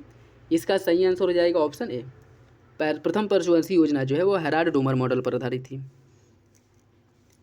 नेक्स्ट देखिए, अमृत धरोहर योजना के संदर्भ में निम्नलिखित में से कौन सा कथन सही है? यह ऐतिहासिक स्मारकों की सुरक्षा के लिए एक योजना है। यह पर्यटन मंत्रालय की एक पहल है। बताइए इसका सही आंसर क्या होगा। इसका सही आंसर साथियों ऑप्शन डी, दोनों विकल्प गलत हैं। देखिए अमृत धरोहर की अगर हम बात करें तो बजट भाषण के दौरान केंद्रीय वित्त मंत्री द्वारा इसकी घोषणा की गई थी और यह आर्द्रभूमि की रक्षा के लिए अमृत धरोहर नामक एक विशेष योजना की घोषणा की गई थी और इस योजना का उद्देश्य है स्थानीय समुदायों की मदद से सतत पारिस्थितिकी तंत्र विकास को हासिल करना। ठीक है। और भारत में वर्तमान समय में 75 रामसर स्थल भी हैं जो अंतर्राष्ट्रीय महत्व की आर्द्रभूमि है, जिन्हें आर्द्रभूमि पर रामसर सम्मेलन के मानदंडों के तहत नामित किया गया है, जिसमें उत्तर प्रदेश के 10 हैं। कौन कौन है ये देख लीजिए, बता दे रहे हैं। ठीक है। ऊपरी गंगा नदी बैराज जो है जो ब्रज घाट से नरौरा तक है, नवाबगंज पक्षी अभयारण्य जो उन्नाव में है, सांडी पक्षी अभयारण्य जो हरदोई में है, समसपुर पक्षी अभयारण्य जो रायबरेली में है, समन पक्षी अभयारण्य मैनपुरी, पार्वती आरगा पक्षी अभयारण्य गोंडा में है, सुरसई नवर झील इटावा में है और सुर सरोवर झील या कीठम झील ये है आपके आगरा में, और हैदरपुर आर्द्रभूमि है, और बखीरा वन्यजीव अभयारण्य आपका संत कबीर नगर जिले में है। ठीक है। तो उत्तर प्रदेश में टोटल 10 रामसर स्थल हैं। नेक्स्ट देखिए, निम्नलिखित में से किन देशों ने टाइगर ट्रायम्फ अभ्यास में भाग लिया था। इसका सही आंसर हो जाएगा ऑप्शन सी, भारत और अमेरिका ने। इन दोनों के मध्य जो है यह टाइगर ट्रायम्फ अभ्यास होता है। निम्नलिखित में से कौन सा देश हाल ही में भूमध्य सागर में एक अस्थायी समुद्री सीमा स्थापित करने पर सहमत हुआ है। लीबिया, मिस्र, लेबनान, इजराइल, अल्जीरिया, ट्यूनीसिया, तुर्की, सीरिया। इसका सही आंसर हो जाएगा ऑप्शन बी, लेबनान और इजराइल द्वारा जो है सहमति व्यक्त की गई है। निम्नलिखित में से कौन से राज्य स्टार्ट प्रोजेक्ट का हिस्सा है। हिमाचल प्रदेश, केरल, उत्तर प्रदेश या मध्य प्रदेश। कोड के हिसाब से आपको सही आंसर का चयन करना है, 1 2 1 2 4 2 3 या 1 3 4। इसका सही आंसर हो जाएगा ऑप्शन बी, हिमाचल प्रदेश, केरल और मध्य प्रदेश। यह जो है स्टार्स प्रोजेक्ट के हिस्से मतलब इसका हिस्सा है। ठीक है।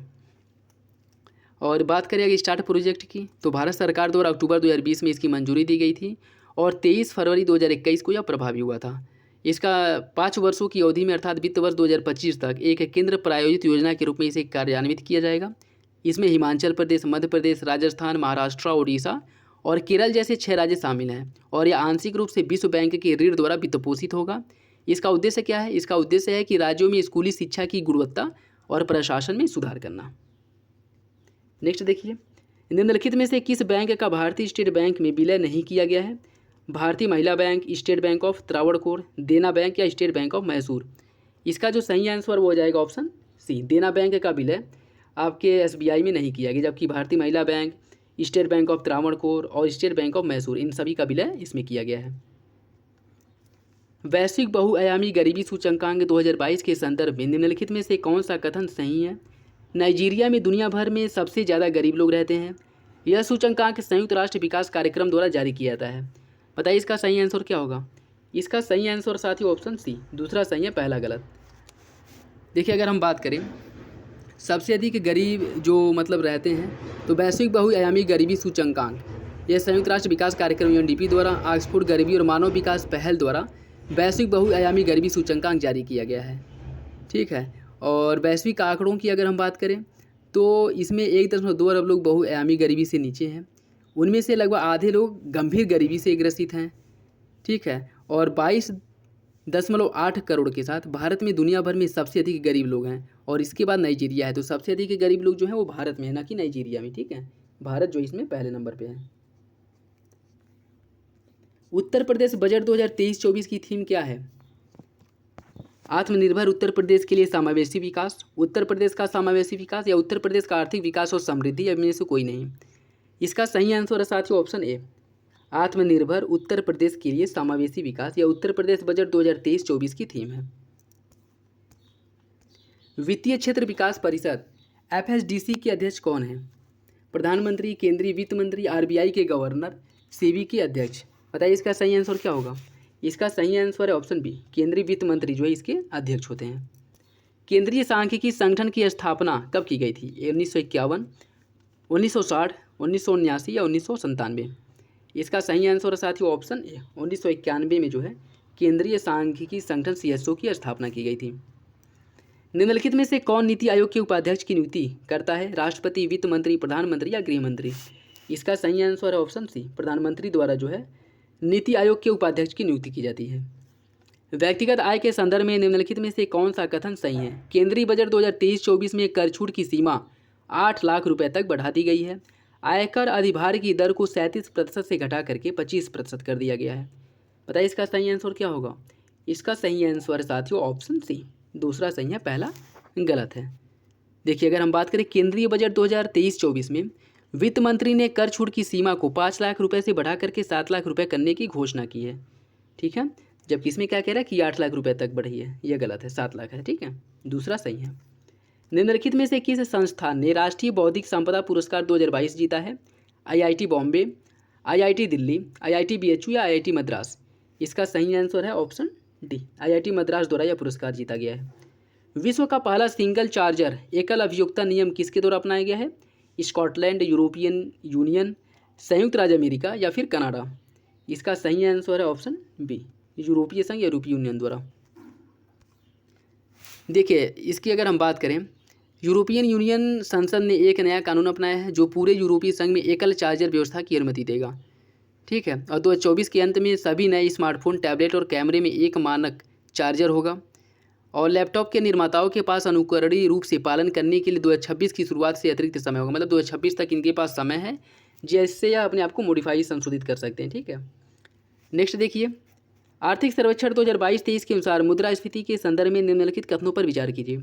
वित्तीय वर्ष 2023 की 21 की तुलना में 22 में उच्च CPI संयुक्त आधारित खुदरा मुद्रास्फीति देखी गई। वित्तीय वर्ष 2022 के दौरान तेल और वसा, ईंधन और प्रकाश और परिवहन और संचार ने उच्च मुद्रास्फीति दर्ज की। रूस यूक्रेन संकट के कारण अप्रैल 2022 में हेडलाइन जो मुद्रास्फीति है यह कम ना की गई। RBI ने वित्तीय वर्ष 2023 के लिए 6.8% मुद्रास्फीति का अनुमान लगाया है। बताइए इसका सही आंसर क्या होगा? 1-2, 2-3, 2-4 या 1-4? इसका सही आंसर साथियों ऑप्शन सी, 2-4 जो है वो सही है, अन्य विकल्प गलत है। देखिए अगर हम बात करें वित्तीय वर्ष 2023-21 की तुलना में 22 में जो न्यूनतम CPI संयुक्त आधारित खुदरा मुद्रास्फीति है उसे देखी गई थी। महामारी से पहले के वर्ष के दौरान देखी गई तुलना में मुद्रास्फीति उच्च पर रही, तो पहला जो है वो गलत हो जाता है। और अगर हम बात करें बाद के वित्तीय वर्ष 2023 की शुरुआत रूस यूक्रेन संकट के साथ हुई, जिसके कारण अप्रैल 2022 में हेडलाइन मुद्रास्फीति की उच्च दर को दर्ज किया गया था, तो तीसरा ऑप्शन भी गलत हो जाता है। इसमें क्या कह रहा है कि हेडलाइन मुद्रास्फीति की दर कम आंका गया था। नेक्स्ट देखिए, श्रिंकफ्लेशन, स्क्यूफ्लेशन के संबंध में निम्नलिखित में से कथनों पर विचार कीजिए। यह एक प्रच्छन्न मुद्रास्फीति का एक रूप है।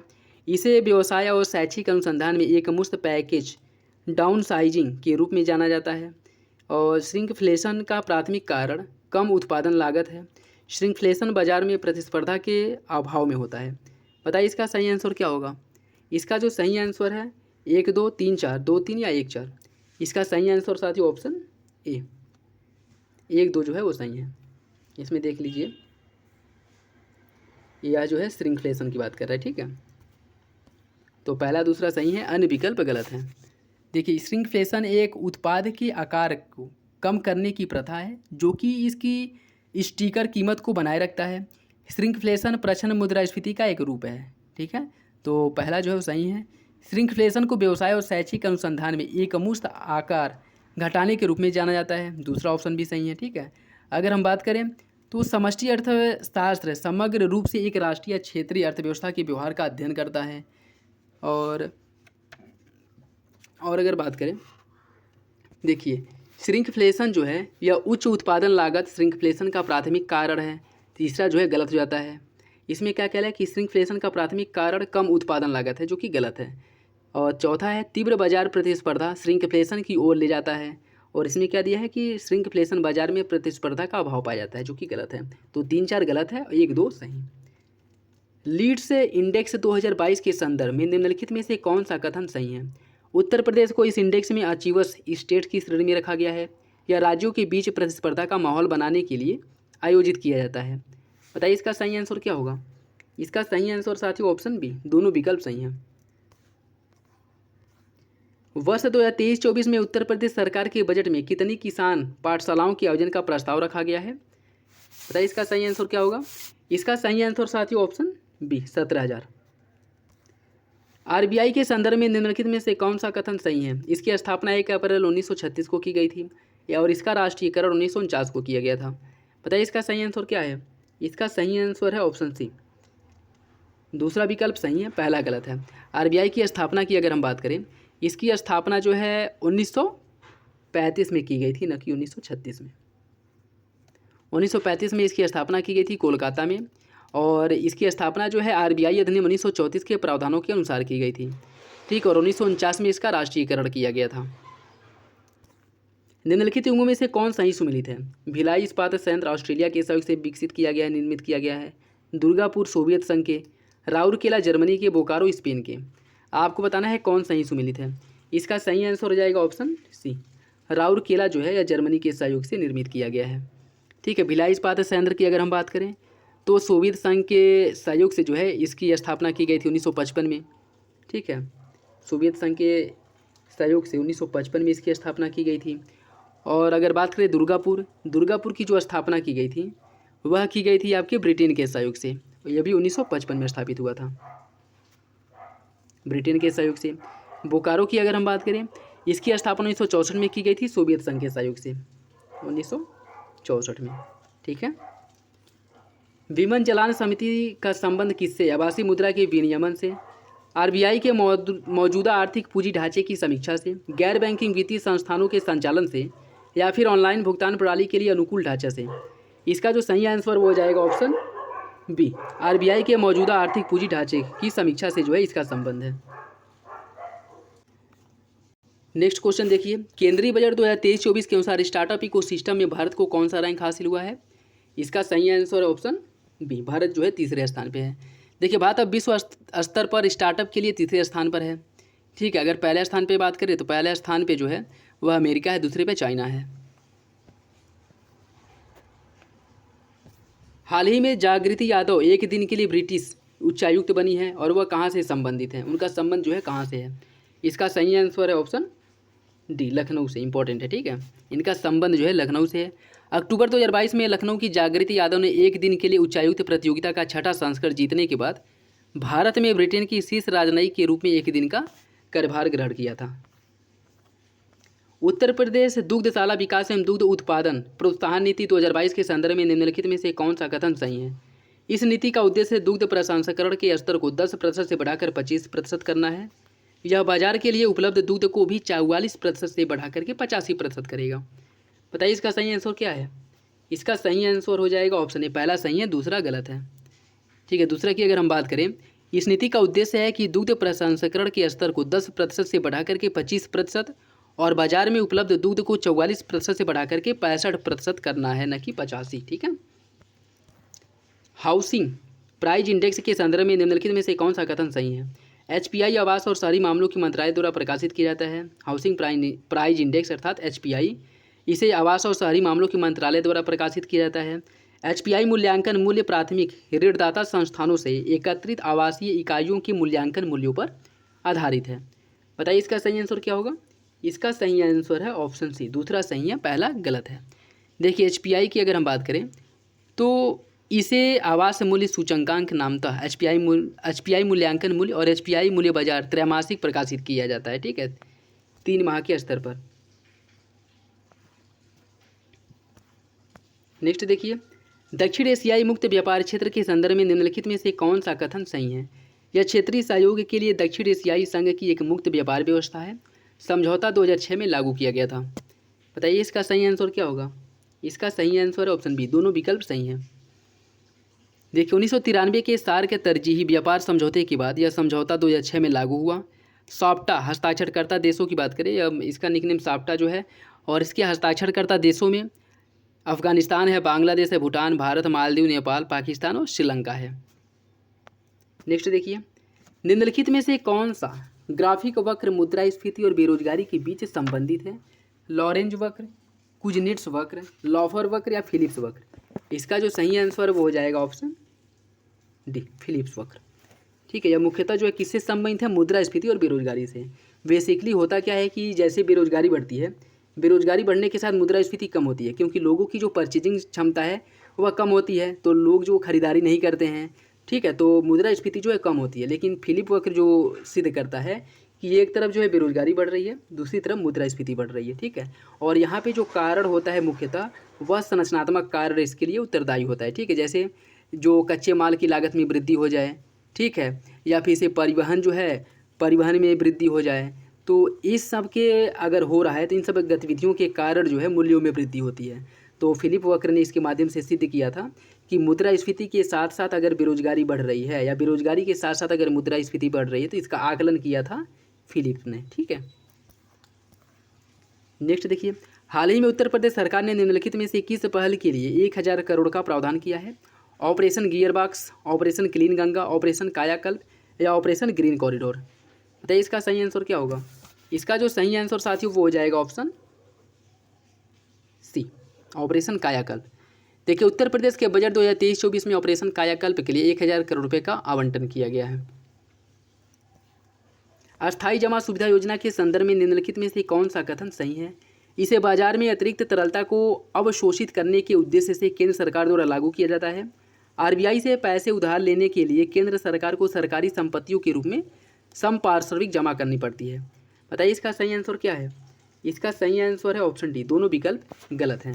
अगर हम बात करें, देखिए अस्थायी जमा सुविधा आरबीआई द्वारा वाणिज्यिक बैंकिंग क्षेत्र से आरबीआई में तरलता को स्थानांतरित करने के उद्देश्य से कार्यान्वित और संपार्श्विक मुक्त तरलता अवशोषक एक तंत्र है, ठीक है। और तो पहला ऑप्शन जो है वो गलत हो जाता है। सेकंड की अगर बात करें, एसडीएफ में आरबीआई को वाणिज्यिक बैंकों से पैसा उधार लेने के लिए सरकारी संपत्ति के रूप में संपार्श्विक जमा करने की आवश्यकता नहीं होती है, ठीक है। तो ऑप्शन डी जो है वो गलत सही हो जाएगा, ठीक है। भारत में मुद्रास्फीति नाटो भारत में मुद्रा संबंधी नोटों की निर्गमन प्रणाली आधारित है किस पे? इसका सही आंसर हो जाएगा ऑप्शन सी, न्यूनतम कोष प्रणाली पर। उत्तरी अमेरिका मुक्त व्यापार समझौता में शामिल हुआ था भारत, यूएस और कनाडा। मतलब उत्तरी अमेरिका जो मुक्त व्यापार, इसमें कौन कौन देश शामिल है? Bharat, US, Canada, Peru, Colombia, USA, Mexico, Canada, Cuba, Panama और यूएसए। बताइए इसका सही आंसर क्या है? सही आंसर है ऑप्शन सी, अमेरिका, मैक्सिको और कनाडा उत्तरी अमेरिका मुक्त व्यापार समझौते के अंतर्गत शामिल हैं, ठीक है। और अगर ये भी पूछ ले कि इसकी स्थापना कब की गई थी मुक्त व्यापार समझौते को, यह कब किया गया था? 1994 में जो है यह मुक्त व्यापार समझौता किया गया था। केंद्रीय बजट 2023-24 के अनुसार चालू वित्त वर्ष के लिए अनुमानित राजकोषीय घाटा कितना अनुमानित किया गया है? इसका अनुमान लगाया गया है 5.9%, जीडीपी का 5.9%। एकीकृत शिकायत निवारण तंत्र आईजीआरएस के अंतर्गत पुलिस थानों की रैंकिंग में उत्तर प्रदेश के कितने पुलिस थानों को पहले स्थान पर रखा गया है? इसका जो सही आंसर वो हो जाएगा ऑप्शन सी, उत्तर प्रदेश के 3 पुलिस थानों को। अगर हम बात करें, देखिए एकीकृत शिकायत निवारण तंत्र अर्थात आईजीआरएस के तहत वाराणसी आयुक्त के 3 पुलिस स्टेशन आते हैं। एक आदमपुर है, एक दशाश्वमेध है और सिंगर के राज्य के पुलिस स्टेशनों की रैंकिंग में पहला स्थान हासिल किया है, ठीक है। तो कौन कौन है? एक है आदमपुर और दशाश्वमेध और सिंगरा, ये 3 स्टेशनों को जो है इसमें रखा गया है जो वाराणसी में स्थित हैं उत्तर प्रदेश के। अक्टूबर 2022 में निम्नलिखित में से किस शहर में जीआई महोत्सव का आयोजन किया गया था? इसका सही आंसर है ऑप्शन बी, वाराणसी में।